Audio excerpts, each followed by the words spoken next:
Welcome to the Bro Coach Show. It's your boy, Bro Troy, aka Mr. Y4C, but better known as Coach TJ. And tonight is the third night of our series on the topic Health is Wealth. Now, tonight's show is sponsored by Bigfoot Health and Raleigh Foot and Ankle Center. Shout out to Dr. Kirk Wolfer, owner of Bigfoot Health and lead podiatrist at Raleigh Foot and Ankle Center, which is located at 3801 Wake Forest Road, Suite 100 in Raleigh, North Carolina.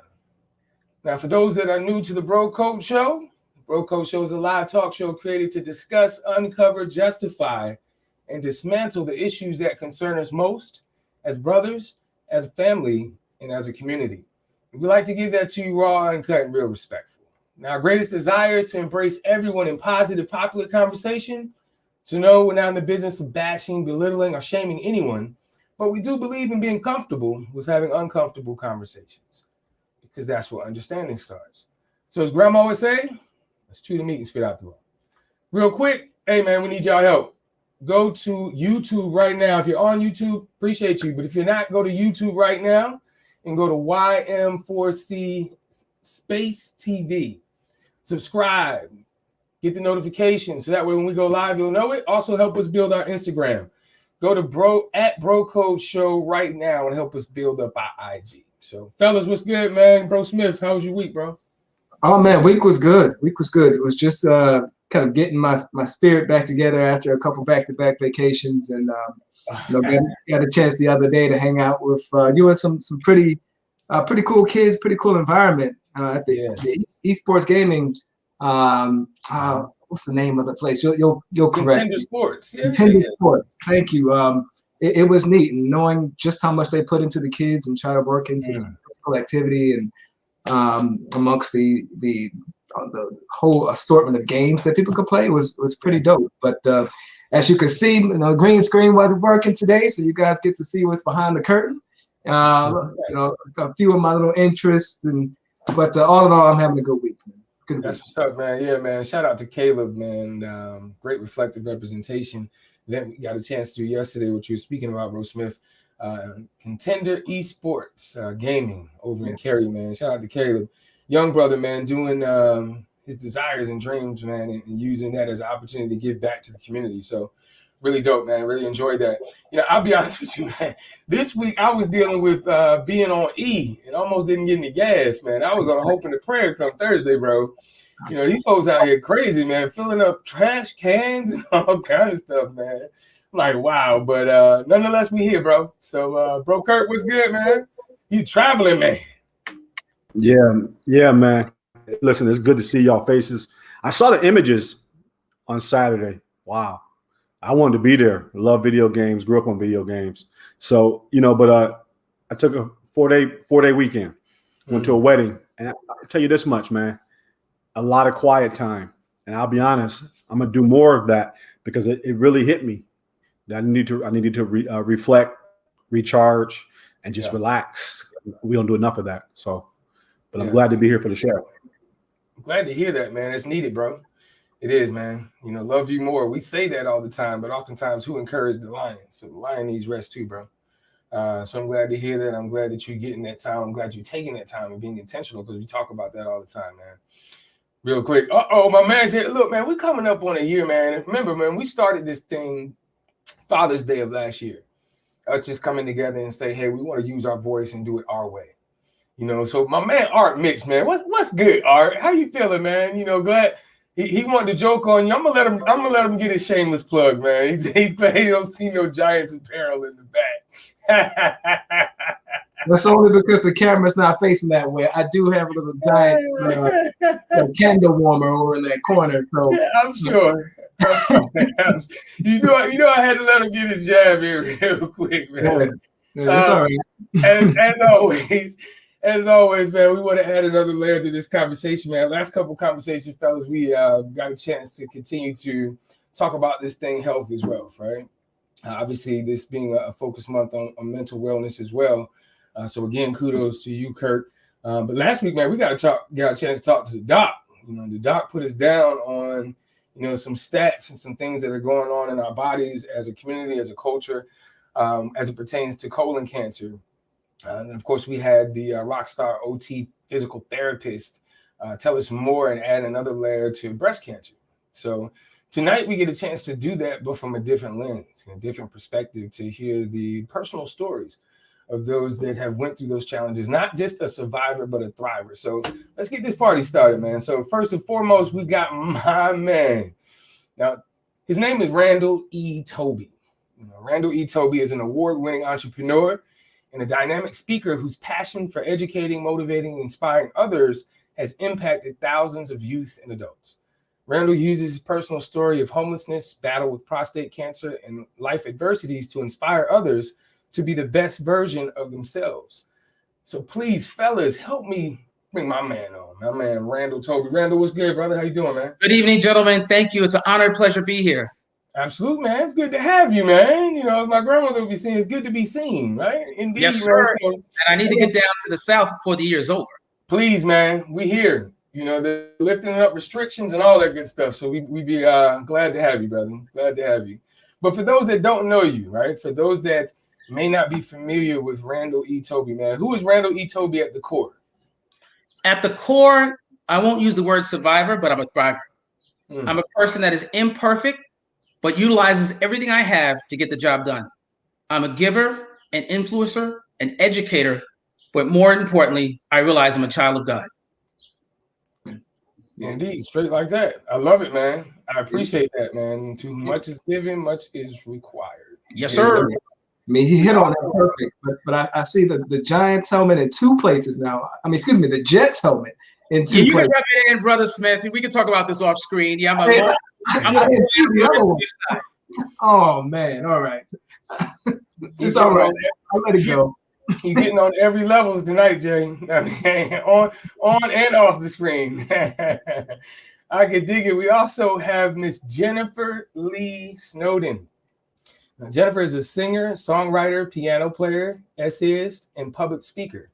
She is a two-time cancer survivor and thriver. She is just as resilient as she is forceful, and she's determined to harness the power of music to fuel social impact. Her music brims with evidence of all she has overcome, along with insight on how she has overcome it. Fellas, help me introduce to the show Miss Jennifer Snowden. Jennifer, what's good? How you feeling today? Hi, I'm doing great, feeling great, and very excited to be here with you guys. Hey, Jennifer, welcome. Yeah. Thank you. You speaking into time too, you know, because you're out there in LA. You know, so, you know, I don't know if you're speaking in the time or you just behind. How about that? I don't know. But it's definitely good to have you. So I'm curious, Jennifer, like for those that may not be familiar with you, who's Jennifer Lee Snowden at the core? I am an artist. I am a singer-songwriter and a lover of music. But most importantly, I am really passionate about helping other people discover their inner voice as well and empowering them to use it in any way that they can. I am a two-time cancer survivor and thriver, and just a lifelong learner and absolute lover of life. Absolutely. Well, good stuff. Did I get a snap? Was that a snap? I think that was a snap. That was a snap. The inspiration. All right, I see you, Jennifer. Good stuff. Well, we appreciate y'all for joining us tonight, man. Let's chew the meat and spit out the bone. What's good, Jay? Oh, man. So I'm going to put out a disclaimer. I am not a medical professional, but over the course of the last 3 to 4 weeks or so, I've had a lot of time to look into a number of the stats in regards to all sorts of different cancers, but more specifically in regards to colon cancer, prostate, and breast cancer. And the key things I've learned that after skin cancer, breast cancer is the most common cancer diagnosis for women in the U.S. And after skin cancer, prostate cancer is the most common one in men. And more in particular in Black men, it seems to occur more frequently than others, and it's a little bit harder to treat. And while breast cancer can occur in both men and women, it's far more common for women, with an average risk of a woman developing it in her life is about 13%. And it's unfortunately the second leading cause of cancer death in women behind lung cancer. It's unclear what causes both of these. I've seen a number of different risk factors that were shared in different medical journals and sites, but the key things that I saw attributed amongst both of them were an individual's age, a family history of the condition, inherited genes that increase the risk, as well as obesity, which is why it was pretty interesting last week just to learn more about physical therapy and the benefits of staying active as it relates into mitigating the risk of the disease and or getting better from it. Prostate cancer is very serious as well, in which case, even with treatment, it can make individuals' lives very difficult. But it's one to where there's a number of different research and preventative measures that allow patients to maintain a healthy lifestyle for years. And albeit that breast cancer is the leading cause of death, only about 1 in 39 women actually die from the disease. So there's a silver lining if there's anything. As much as I've learned from the book learning, though, I'm very interested in learning from individuals that have beaten the diseases, in some cases twice, just to learn about the impact on them, things that they've learned and how they dealt with it while going through all of the different trials and chemo treatments. But I want to turn the attention first to Jen, in which case I'm hoping that you could tell me a little bit about your beginning, when you first found out you had it. How old were you? What stage of life were you in? Tell us a little bit about this one. Yeah, so the first time that I was diagnosed, I was 32 years old, and I was, newly married. My husband and I had just gotten married about a year earlier in sort of a dream romantic ceremony in Italy. My husband's Italian, and it was sort of, that phase of life where you think, you're not invincible, but you just, you don't see this coming. Unfortunately, I have, no family history of this. And so it was really sort of came out of left field for me. Don't have any of the, genetic markers that make you more susceptible to breast cancer. I was a young, healthy, thriving 32-year-old. And so, it was one of those things that was very difficult to believe almost at first. It was sort of, I hardly ever went to the doctor. I was never sick. It was just sort of, very, very difficult to even imagine that this was actually happening to me. And yet it was. And so I think that's one of the common misconceptions is that a lot of people think, that if you don't have a family history of something that you are, maybe in the clear, but I think it's something like only 15% of cancers are actually genetic, and so it's much less than what we're led to believe. And so my husband actually was the one that found a lump, and it was right before Christmas. And I knew enough, as much as I felt like there's just no possible way I could be going through breast cancer. I'm so young, I have none of these risk factors. I also knew enough to know, finding a lump was very serious. And so it was a Sunday night. And the next morning, I made sure I got in with my doctor. My doctor felt the lump as well. By the following day, I was, sitting in front of a, radiologist getting full imaging done. And by the end of the week, I was sitting in front of one of the, specialist breast surgeons at NYU who said, you need to cancel your travel plans to Italy. This is very serious. We don't know what we're dealing with yet.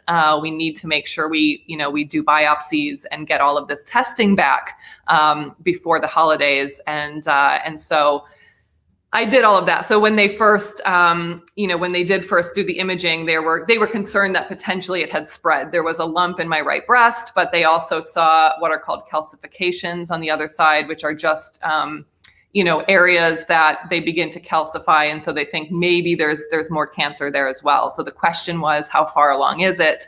And so they wanted to make sure I went through all of the testing prior to the holidays so that as soon as I got back, from Christmas vacation, I could be undergoing all of the treatment that needed to be had in my particular case. So luckily, when they got the biopsies back, they thought it was stage 0, which means it's, called ductal carcinoma in situ, which means it doesn't have the ability to spread.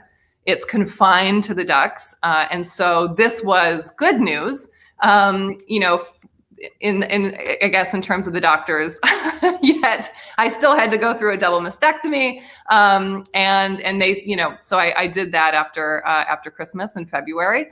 And, but that was the extent of my treatment the first time. They thought, okay, it was an early enough stage. We think you're good to go. We can just do the surgery and, and hope that, you never have to face this again. Well, thank you for telling a little bit about your journey. We'll dive into a few more questions for you as the time goes, but I do want to take some time to ask Rand a similar question. How did you first find about your diagnosis, and as a Black male, what were some of your initial thoughts and concerns? Well, very much like Jennifer, I had never really been sick most of my adult life. And even as a child, I was relatively healthy. And I knew men of color did not like to go to get an examination from the doctor. And so I decided at a young age, when I turned past 40, to get regular exams. And I had a colonoscopy. Everything was fine, no polyps. However, I did have sometimes I had a problem urinating when I went to the bathroom. It would take a while. So I went to a specialist. He said I had an enlarged prostate. We're going to monitor it. And so about a year and a half, all he did was give me regular checkups, and we checked and watched it. And then one day he said, you know what, let me be safe and go ahead and let's get you a test, right? We're going to check to see if anything's going on. I'm sure you're okay, but let's try anyway. So I went ahead, had the test, and it came back with cancer. Now, for me, I wasn't totally surprised. My father, before passing, had cancer. My uncle right now is suffering from a form of cancer. So I had an idea in the back of my mind. It did run in my family, but I figured I knew I could beat this. And when I told my wife, she was a little more, not upset as far as crying, but shocked more than me, because being a nurse, she knew I never got sick and I always had checkups. So what happened when I went there, I had three choices. I could just sit on it, get hormone injections. I could do radiation or have it removed. And I decided, let me go ahead and have that operation, because my biggest fear in life has never been to be sick, but I never wanted to suffer, because I've seen family members and friends being diagnosed with breast cancer and other forms, and being sick and suffering was the biggest fear I had as a human being. And I was very open and very candid about that.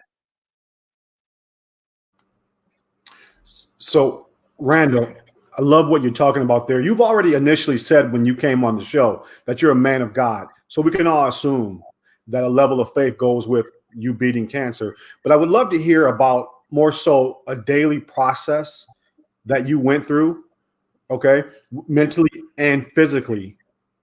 Absolutely. Well, the first thing mentally was I felt I was really pretty strong. For about 10 days, it didn't bother me at all. And of course, there's two forces in the earth, in this world, I should say, positive and negative. And on the 11th day, all of a sudden I said, I wonder if I'll die. I do have insurance. And all these negative things went through me. But thank goodness I had a wife who was being a nurse, but more importantly, my best friend. And we sat down and prayed. She reached out to a few close friends who called me up, and I had those guys like, yo, Rand, you know you're going to beat this. You're an overcomer. You've been homeless. You saw your mother suffer from mental illness. You've had a house go into foreclosure. You can do this. And believe it or not, having that positive energy and those positive affirmations made all the difference in the world. Your spiritual and mental health dictates what happens. So once I got that charge, it hit me up like with the battery charger and charged me right back up. I was fine. But one thing I want to share is the day of my operation, I will never forget this. I laid in the waiting room after having everything hooked up to me, waiting to go into the operation room. I covered myself completely with the blanket. And at that moment in my life, I said, God, if you take me, I'm ready.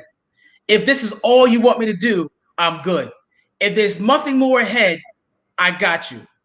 And from that moment on, I've had no fear, because when I had my checkup recently, there was no signs of cancer. Everything came out zero with my PSA. But I'm sharing that to say I gave it up because I couldn't control it, and I let the higher authority take control of my life. I appreciate all that. Very, very positive. We all stand in a space of positivity, so we totally get it. Jen, I would love to hear Similar question about the process of going through chemo. And we'd love to know if there were moments where you did lose hope and how you got focused and past it. Yeah, absolutely. So when I was re-diagnosed the second time with the recurrence, obviously the treatment protocol was much different. It was everything under the sun, whatever we got, we're going to give you, because clearly, this has shown up again, and we want to make sure that we do everything possible to make sure that it never happens again. So I did 6 months of chemotherapy, 7 weeks of radiation to my entire chest wall. I was doing these additional infusions that I was supposed to do for a year, but only did for 6 months. And then I have 5 years of hormone therapy and 3 years of these additional infusions that I have to do to keep my bones strong because of the hormone therapy. So it was a lot. And going from being a completely healthy person to suddenly having, I'm at the doctor every single month getting a shot, taking a pill every single day, and then, still getting infusions. So it's a drastic life change. And one of the most difficult things about living through cancer is, even when you catch it early, even when all the doctors and everyone is hopeful that, that they're going to cure you, you always are living with this uncertainty. So it's like learning how to live alongside this fear and this uncertainty about your future, which, honestly, we all have, but most of us have the privilege of not thinking about every day. But cancer really forces your mortality into your face, and you have to deal with it. So there were many days that were very, very difficult for me, where I was afraid that I was going to die. I had so much love in my life, so many things that I still wanted to do and express. And I was afraid that, my life might be cut short. But what really got me through, and it was something I learned through the process of going through chemo, because chemo is very taxing on your body, as Randall, you probably know if you've been through this as well. But I learned that, like everything else, things ebb and flow. You get your infusion, you have a number of days where you feel absolutely awful, and then you come out of it again, and you have about a week where you feel great before your next infusion.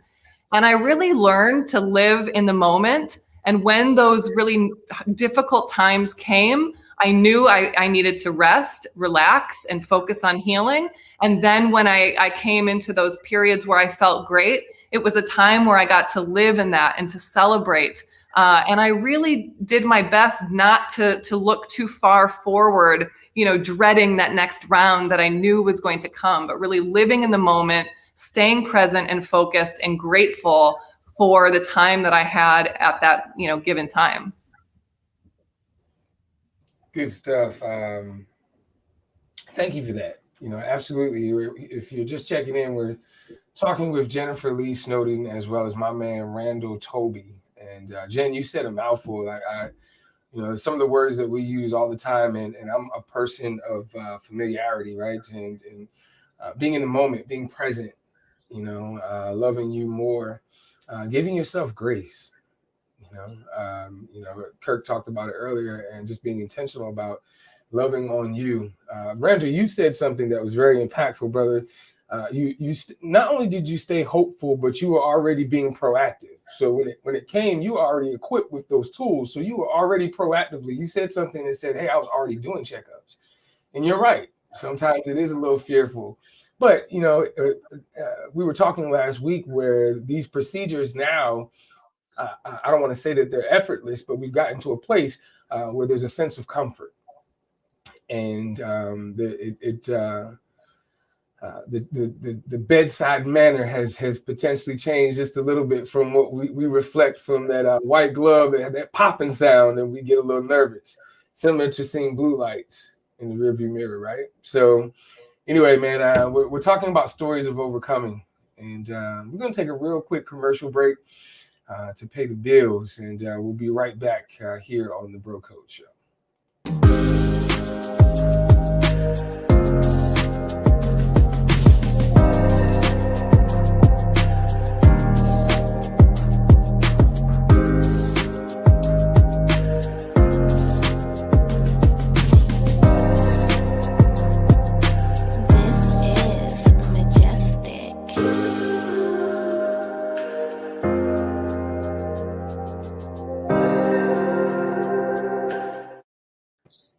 we're back here on the Bro Code Show. We're talking with rock star Jennifer Lee Snowden and my man, Randall E. Toby. And this month's theme is all about health is wealth.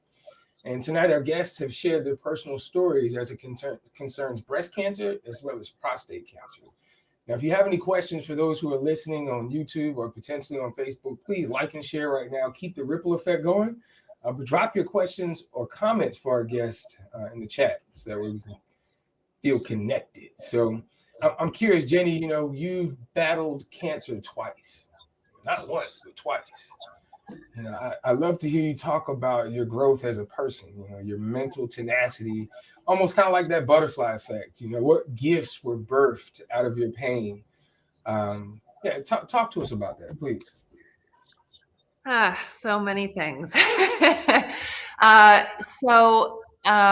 You know, I really made a conscious effort when I went through my second diagnosis to say, this is something that can either, pull the rug out from under you or make you stronger. And I really wanted to use the opportunity to deepen my own spiritual growth as a human being and to really find some lessons for life that I could take with me and use it as something to make me a more positive, open person and not, not less so. And so there were many things, I really focused on myself during this time and healing myself both physically and emotionally and spiritually. And one of the things that, was one of the great gifts that came out of cancer for me was coming back to my music. Music was something, it was always my greatest love in life. I always had this desire to be an artist, and I was doing that for a number of years in New York City after college and during college. And like many artists, I got scared and started doing other things and built a career in marketing and hospitality because that felt more sure-footed. And yet going through cancer, I realized that I had this very few regrets in life, but I had a big one. And that was that I didn't make enough art. I didn't use my voice. These gifts that I've been given in life, I wasn't using them to the fullest. And so I made a commitment that, music is clearly where your heart is. It's where you have the most to give to the world. That was the other thing that I felt was I wanted to give more as a human being and use the remainder of the life that I get to actually, put more beauty and love into the world. And so I recommitted to my music career, and it took a little bit of time to get out of the corporate world, but I made that transition full time and have committed to not just making music again, but also finding ways to use it for social impact and find ways to actually use music as a tool to ignite conversations and spark change. And so, I don't think that had I not gone through cancer, I may not have found that courage to really pursue what I loved the most. And so, that was a tremendous gift that I was given in that time. Are there artists that you've collaborated with since you've gotten back to the music journey, or people that perhaps you'd love to collaborate with as part of your music career? Well, I mean, so many that I would love to collaborate with, but one of the people that, became a collaborator of mine very early on when I came back to music was a woman by the name of Allie Stone. She's a DJ, producer, and artist herself. She's worked with, J-Lo, Mary J. Blige, the list goes on. And she is just an incredible, incredible human. And also really cares about empowering other women in the music industry because it's pretty dismal for women. The stats are not pretty. And so, she really made it a point to collaborate with other women, and so have I. And we've had some incredible projects together, not just producing some of my songs, but working on a project for United Nations for World Mental Health Day. And bringing in artists from around the world to collaborate on that song together, which we, co-executive produced, co-wrote, and produced, and performed on. So it was an incredible opportunity, and I'm so grateful for everything she's brought into my life and into my artistry. Good stuff. Thank you. You heard it right here, man. Shout out to Mary J. Blige, right here from the Bro Code Show. Yeah. Writer I would love to have in the future. Might I just add, Mary, if you're listening. Yeah, we're gonna make sure we tag Mary on this one. Indeed, Yeah. indeed. But Jen, you know, we talked about your music, and it sounds as if that this was one of the passions or one of the gifts which are meant to be given back and rendered unto those that we serve in music. You know, so we have a short clip. I want to hear your thoughts on this, but I want to play it for the crowd, and we'll be right back. And baby cries and winter sighs. Now bring tears to my eyes. Without you by my side. 'Cause you're the kind of man who gives me butterflies. After all these years, my heart still skips a beat. 'Cause you're the kind of man who never stops searching for all the ways you can sway me off my feet. Yeah, you are magic in your fabric. If you hide it, it'd be tragic. Don't you let them take away your beautiful. 'Cause we're not gonna make it on our own. Not gonna make it out here alone.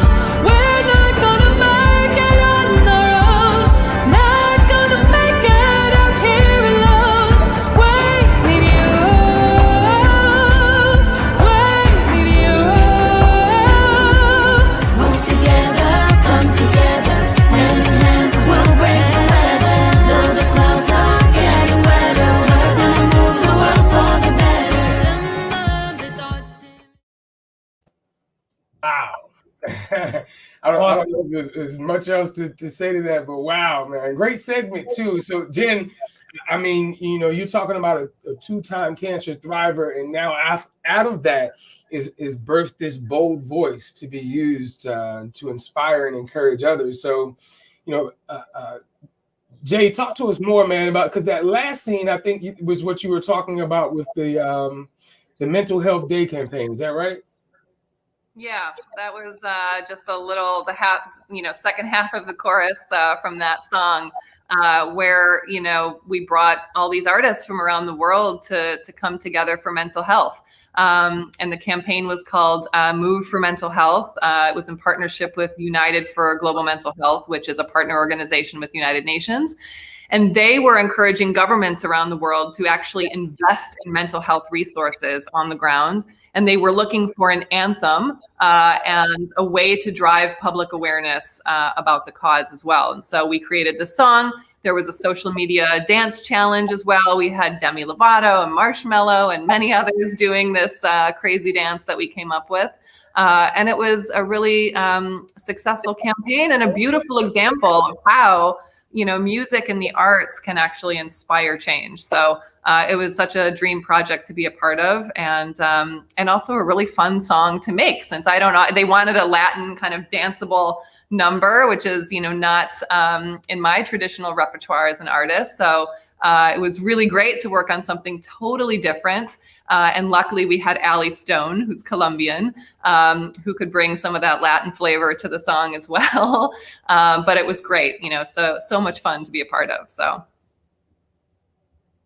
Cool stuff. Now, Rand, I don't know if you have any tunes, any things in your voice box, but I know prior to overcoming cancer, you also overcame homelessness, and you now share a message to thousands of youth and adults to not allow your pain or failures to keep you from walking in your purpose.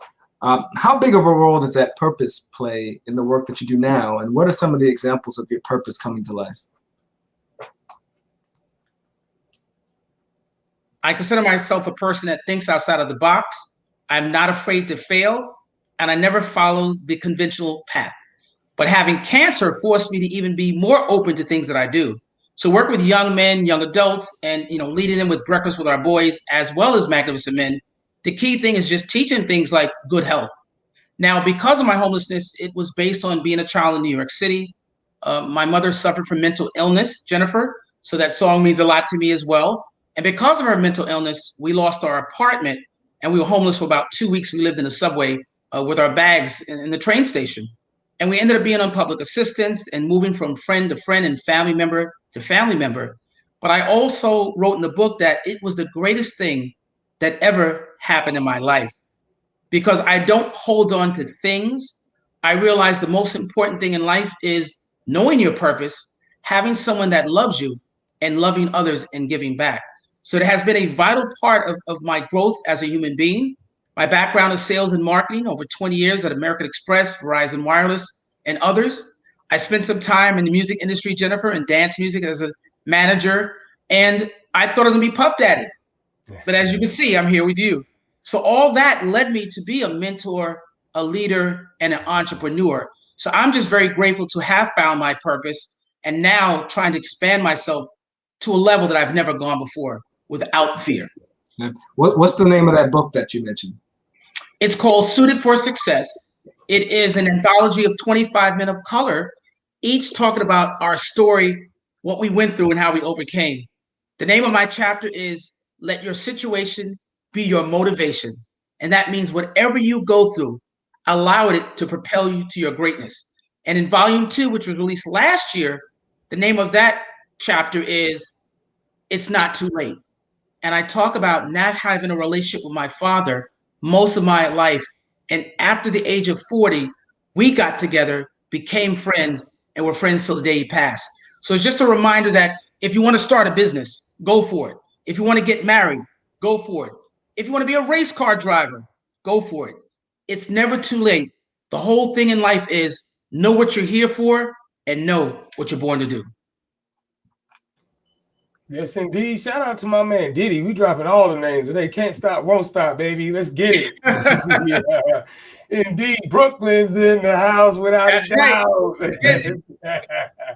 Randall, I Indeed. wanted to say that's, I'm just so inspired by your story, and so much, it's so much of what you said is something that I've felt called to try to impart to people as well. This idea that I think in our culture today, we see the highlight reels blasted on social media. We feel like, we have to be perfect, or that our failures or moments where we've stumbled or life has really knocked us down are the things that, make us not worthy. And yet those are the things that actually propel you to, move forward in life and to connect with other people and to inspire other people. And so my song that was just a little part of that reel, We Need You, is very much about that. There's this, these lyrics that are like, turn the tables and the fables that they told you in the stables, how your truth would never be good enough, because you are magic in your fabric. And if you hide it, it'd be tragic. Don't you let them take away your beautiful. And I just, I'm just so encouraged and inspired by what you shared, because you've overcome, I think, adversity in a way that, not everybody has or can. And it's such a testament to what we're capable of as human beings when we embrace our story and we embrace who we are, and then we find the confidence to share that and to give others a part of our experience in a way that allows them to grow and to learn something from what we've been through as well. So that's just amazing. I'm going to have to get your book. Well, thank you so much. And I admire you as well. And I want to say to the gentleman that these conversations are very important. Like Jennifer said, we show the highlights. I like to talk about when I first moved to New Jersey, I lost my home and it went to foreclosure because both my wife and myself lost our jobs. I like to talk about the fact that my wife and I, for 30 days, slept in the back of my SUV as I dropped my kids off to my mother-in-law because we were homeless. I like to talk about that I was on public assistance. I like to talk about all of my challenges, because when you see me, I'm just an example of what you can do and even do better. So you both are sharing some great stuff. We're talking about the backstory. Yes, we all share our highlights on social media. Not many individuals are going to share the losses. And so I'm thankful from hearing from both of you that way.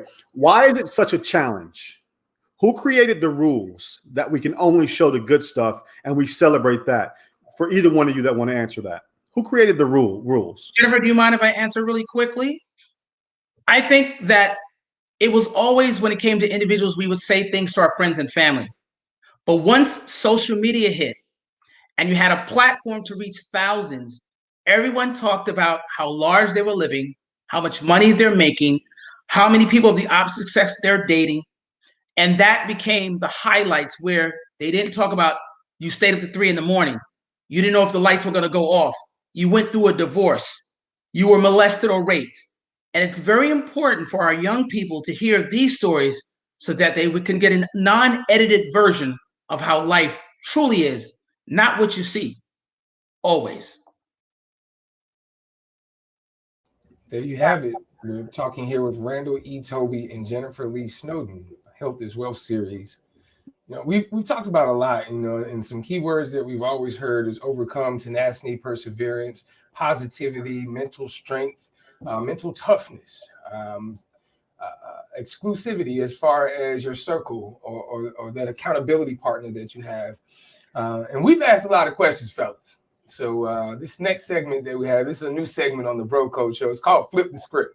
So if anyone that's listening, we're going to switch it up a little bit. And now the guests get a chance to ask any one of the bros or all of us a question.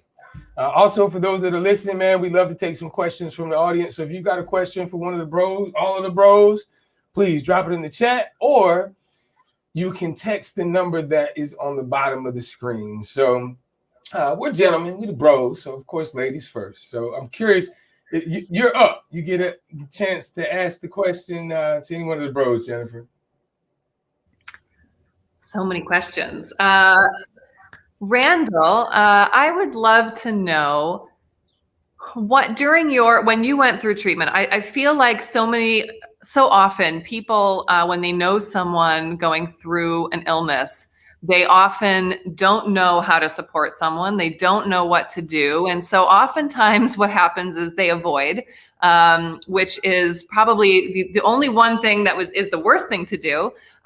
So, you know, to help people understand how they can better support someone in their life who's going through a life-threatening illness, is there an example of someone who supported you in a way that you felt like, wow, you know, this is an education for everyone who just, you know, is wondering, what can I do to help? That's a great question. There was a gentleman that lives in Tennessee that way of Atlanta, Georgia. He was a radio host on radio and television. I met him when I did an event in New York City.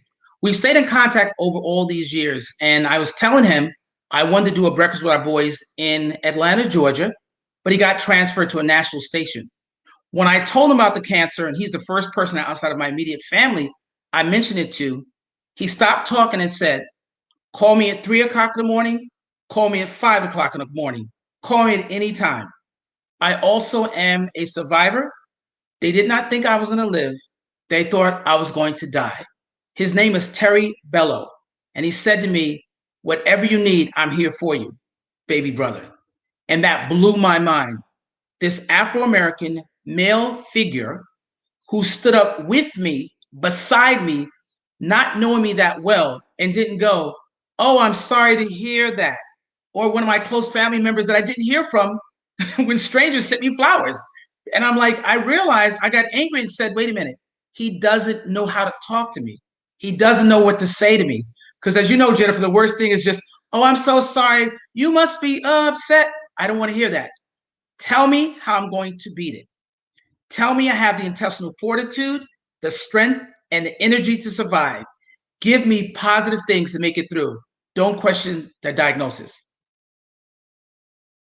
I love it. I love it. So, Randall, same to you, man. Flip the script. You get a chance to ask a question to any one of the lady or the bro. I was going to ask Jennifer a question, but she beat me to the punch. So I'm going to ask one question of each of you gentlemen, the same question. Have you found your purpose in life? And if you have, what is it? I'll start with you, Brother Troy. Well, that's easy for me, man. Yes, I have found my purpose, and it's to spark creative mindsets in young people. Really the young and the young at heart, to use every piece of me as an example through using transparency and vulnerability as a superpower, and allowing all the breadcrumbs, all the cobblestones that I've created in my life, right, wrong, and different, to inspire others. Use my voice, as we've heard several times, to leave my thumbprint on earth. That's awesome. Brother Smith, how about you, sir? I think I have, but I haven't put it all together yet. I'm a bit of a serial entrepreneur, serial hustler, to where I try anything once in an effort to make a buck. But I do share a pretty large affinity for working with youth. I don't have children of my own, so I pass as much as I can into the children that I can give back once I'm done, whether that be on a domestic level or a global level. So I feel as if I'm walking in my purpose, but I'm also looking for more signs to activate that purpose in other areas of my life. I love that honesty. Brother Kirk, what about you, sir? Absolutely. So been through a lot in life, and I share openly too. I have a brand called You Matter, and before that I worked with Troy and JC as part of my purpose. But You Matter is birthed for people who are out there and actually suffering in silence. I know for a fact, and we talked about perfection earlier, and social media is making it 10 times, 100 times, 1,000 times worse, that people just don't believe they have value. And so, being able to be vulnerable as a Black man, share my losses, collaborate and uplift other people without wanting anything in return. That's my purpose. That's awesome. Jennifer, what about you? I know you're playing music. Is there something else you want to do you haven't told us yet?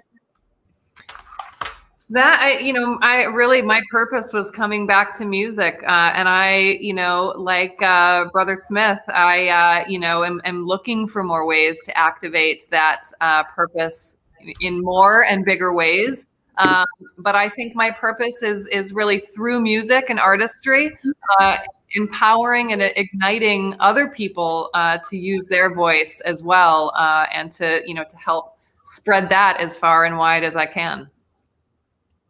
Nice. Great answers from everybody. Appreciate those questions. Brother Randall, you created a breakfast with the boys. Would love to hear kind of how that came about. I know you're inspiring 10 to 15-year-olds with courageous conversations. We always say everything starts with the conversation. So if you could speak to where that initiative came from and who you serve. Absolutely. The idea came to me actually in the middle of the night. I had an organization called Magnificent Men, which served adult males, and I've been wanting to do something for the younger generation before they made the mistakes that we've made. And at 3 o'clock in the morning, I rolled over, tapped my wife on the shoulder and said, guess what? I'm going to do something. And I actually heard the name Breakfast with Our Boys. Now, as a spiritual person, people often talk about God, but I have to say it's the first time in my life that I actually heard him. And the reason I said that is when I went to have my first meeting with State Senator Troy Singleton in New Jersey, and I brought it up, he said to me, what is it going to cost? And that day he wrote me a check. Ever since it came to me, there has never been a date where we weren't able to get the donations or sponsors to make it happen. It started in 2014. It's an hour-and-a-half conversation with 2 guest speakers, and we talk about everything from proper dining etiquette, finances, professional presentation. And I'm so blessed and excited because the last 2 months we were featured on ABC News as well as Fox 29 in Philadelphia. So I always say when God gives you your purpose and you walk into it without fear, he lays out the road ahead of you. You just have to be willing to walk. And I can't wait to get down to the Carolinas. Hey, man, the footsteps are always ordered, brother. We can't wait to have you, man. I envision a hybrid, but we'll talk more about that, man. I definitely look forward to it. So if you're just checking in, we are talking about health as well right here on the Bro Code Show. We've got my man, Randall Toby, as well as superstar rock star Jennifer Lee Snowden. And talking all things cancer, man, but more so about overcoming and not allowing the situation, the circumstance, the headway, the speed bump, but using that as a springboard for purpose and to walk in the great thing that God has for you. So I'm curious, the most important lesson. So we talk about lessons in life, right? And we've talked about a lot tonight. But I love to hear, as you go through those adversities, one of the things that I share with the young men that we serve with Y4C is adversity is an opportunity for a focused man to show greatness. and really using that as a way to build a layer of tenacity or thick skin character.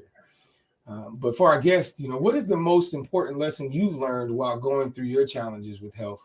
And how has that really changed, if at all, your worldview? I'd like to start with you, Jen. That's a big one and a tough one. There was just so much, as I shared, that, came out of that for me. But I think one of the biggest life lessons that I learned was just the beauty of life, to appreciate life and everything that comes with it.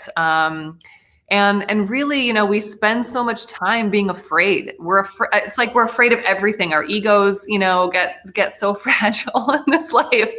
And we're afraid of what other people are going to think. We're afraid of doing the wrong thing, saying the wrong thing. And I really realized that none of that matters. What matters is that you take one step every day towards, something that excites you. And that you do what you can do to make this life count and to spend it with people that you care about, and that you try. It's all about trying. Life is a journey. Life is a process. And that is the beautiful thing, So I try to, I'm someone who's conditioned to think about, the destination. It's sort of in my nature. But it's really, cancer has really taught me to enjoy the journey, to slow down, to appreciate the process, to find the process and relish in it.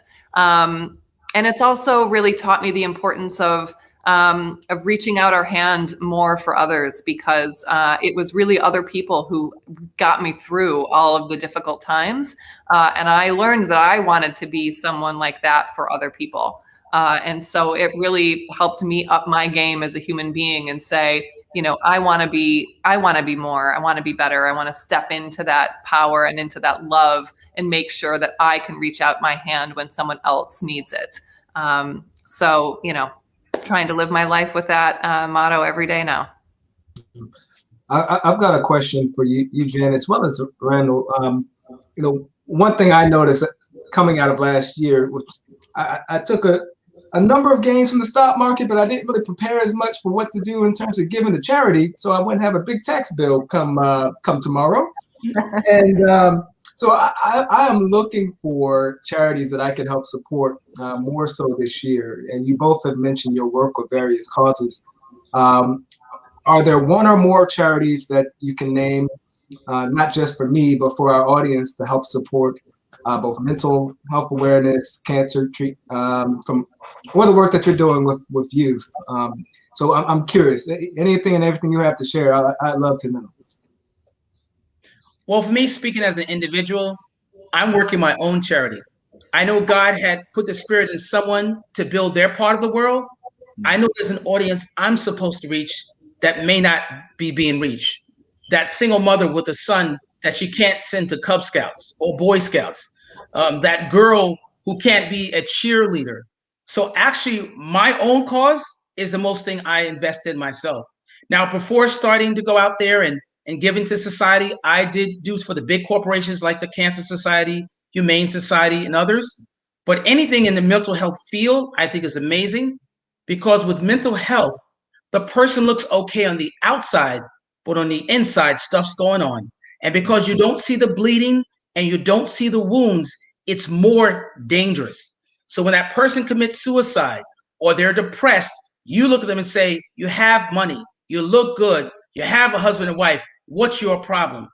People don't understand mental illness. So outside of my own thing, I would say anything that deals with mental illness or homelessness, because those are the two biggest things in my life.